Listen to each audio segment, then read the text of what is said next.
J'ai même pas eu le temps de rentrer, il est parti sans moi. Réaction pile poil sur ma zone. Je l'avais annoncé dans le Discord 1 minute avant l'open. Plan du jour, donc soit il venait réagir ici pour partir, soit il ouvrait direct en bas. Bon, ce matin du coup bilan, il est 9h25, je sais déjà que je vais pas prendre de position. La position à prendre selon moi elle est à l'ouverture. Comme vous avez pris une action que je regardais, Lululemon, mais figurez-vous qu'elle a publié ses résultats. Incroyable avec le trading, c'est que regardez là je pars en week-end. Donc là j'ai mon sac et j'ai juste besoin de ça.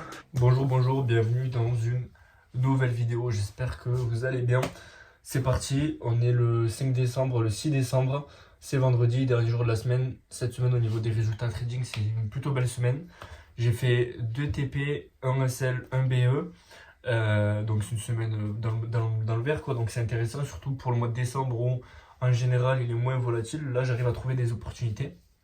Donc c'est plutôt intéressant, surtout que le BE le lundi, c'est dommage, une BE à quelques points, on a pris par OTP, mais ça arrive, c'est comme ça.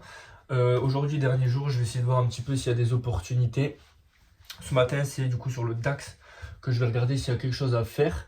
Sur le DAX, globalement, je suis plutôt bullish. Alors là, j'ai peut-être un trade qui va pouvoir être pris directement à l'ouverture. Je vous tiens au courant si jamais je prends une position aujourd'hui. Donc, j'ai un programme, je me note le programme dans mon petit carnet comme d'habitude. Du coup, j'ai pas mal de choses à faire. Surtout ce week-end, je suis pas chez moi, donc je dois préparer le contenu pour ce week-end pour quand même vous proposer du contenu sur Instagram et YouTube. Si cet après-midi je vous filme pas la session US, je vous filmerai peut-être un plan si je prends une position. Mais si je vous filme pas la session US, c'est que c'est parce que je suis en déplacement tout simplement. Donc voilà, je verrai ce que je fais. En tout cas, je reviens vers vous si jamais je prends une position sur le DAX. Et cet après-midi pour la session américaine, c'est parti. On va aller voir ce que ça donne et c'est parti pour le dernier jour de la semaine. J'ai même pas eu le temps de rentrer, il est parti sans moi. Réaction pile poil sur ma zone. Je l'avais annoncé dans le Discord 1 minute avant l'open. Plan du jour, donc soit il venait réagir ici pour partir, soit il ouvrait direct en bas. Ça a respecté le plan 1, je suis pas dedans et j'ai pas eu le temps de rentrer. À voir ce qu'il va faire, s'il retrace dans ma zone, je vais tenter de le prendre. Au final, je viens de voir sur une autre cotation, on a déjà pris les previous daily high qui sont ici, donc ça change la donne. Ce matin, je vais pas prendre la position. Si j'avais pris la position direct à l'ouverture, on n'aurait pas touché mon TP1, je me serais fait BE. Donc là, je le prends en paper trade, j'aurais été dans la position. Pas de position en réel pour moi ce matin, ça ne mérite pas de mettre du risque sur la table. Surtout qu'on n'a pas pris l'Asian Low. Donc j'ai pas toutes les confluences, c'est pas un 5 étoiles. Je le prends en paper trade, j'aurais été dedans si j'avais décidé de le prendre sur ce rebond encore une fois là. On va voir ce que ça donne, mais je ne l'ai pas pris sur mon compte. Bon, ce matin, du coup, bilan, il est 9h25. Je sais déjà que je ne vais pas prendre de position. La position à prendre, selon moi, elle est à l'ouverture, comme je vous ai dit tout à l'heure. Direct à l'ouverture, ça a magnifiquement bien réagi. On n'a pas touché le previous daily high sur cette cotation-là, mais sur l'autre, oui. J'aime pas dans ce cas-là, quand c'est trop indécis, c'est du 50-50. On peut très bien aller chercher le previous daily high ici, sachant qu'on n'a pas pris l'Asian Low. Donc voilà, si j'avais pris une position ce matin, si j'avais pas ces incertitudes là, dans tous les cas je me serais fait BE, donc pas de regret. On a à quelques points vraiment de mon TP1, ouais, à un point de mon TP1. Donc voilà, terminé pour aujourd'hui. Là vous regardez le prix, on est encore au point d'entrée, regardez là. Ici on est encore en train de faire le point d'entrée. Moi j'aime bien avec ma stratégie qu'il y a de la volatilité. Je cherche de la volatilité, c'est pour ça que je trade les open. Open DAX le matin et open London le matin et Open US l'après-midi, parce que je cherche de la volatilité, un mouvement impulsif. Et là le mouvement impulsif il a eu direct à l'ouverture. Regardez si je vous montre, c'est cette bougie en 3 minutes que j'aurais tradé là. Clac, cette bougie là qui a frôlé mon TP et qui est parti me BE. Donc voilà, pas de regret. Regardez là ça remonte. Je pense qu'on va peut-être finalement aller chercher les previous daily high. C'est pas grave, pas de position ce matin. On va voir si mon billet est bon, je l'ai paper trade. Et let's go, je vais aller à la salle de sport. Cet après-midi, j'ai quelques trucs à faire avant de partir. On se retrouve pour cet après-midi ou pour pendant ma séance de sport. On verra. Belle matinée à vous.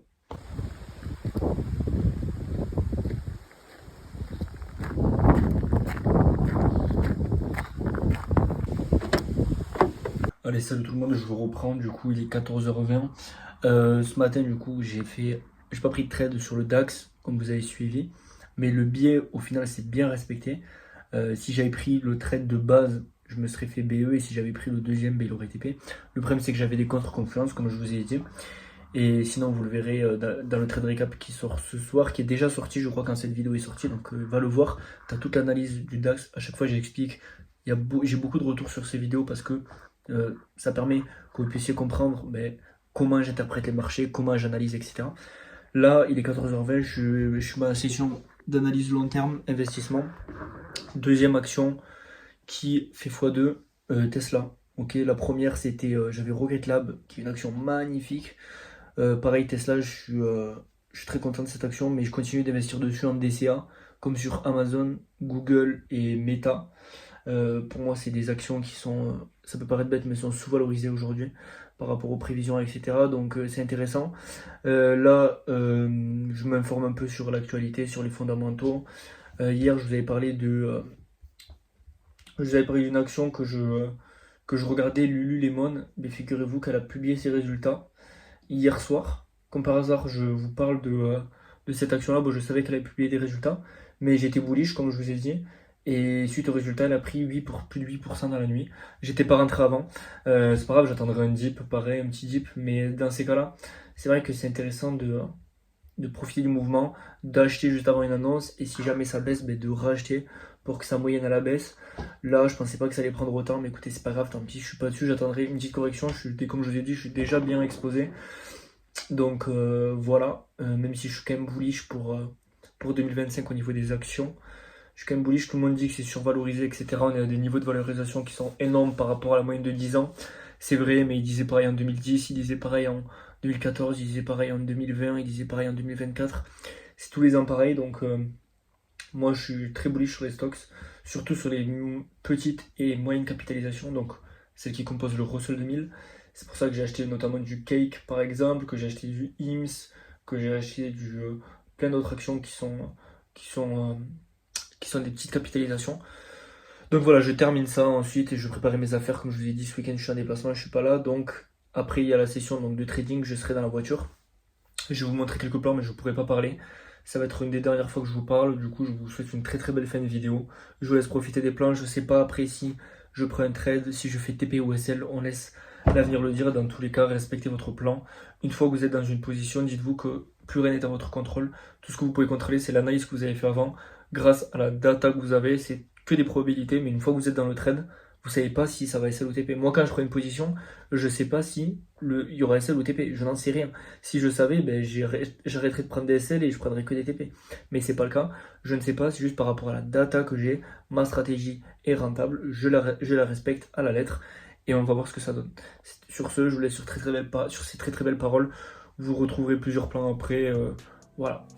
Les gars, j'étais en train de préparer mes affaires et je viens de réaliser, je me rends compte que ce qui est incroyable avec le trading, c'est que regardez, là je pars en week-end, donc là j'ai mon sac et j'ai juste besoin de ça, un ordi et bon là c'est un carnet parce que moi j'utilise un carnet mais c'est accessoire. Il y a juste besoin de ça pour faire du trading et faire de l'argent. À partir des connaissances que vous avez appris de vous-même sur internet, etc., vous pouvez interpréter et analyser, savoir où va aller le marché pour ensuite faire de l'argent et encaisser. C'est quand même énorme.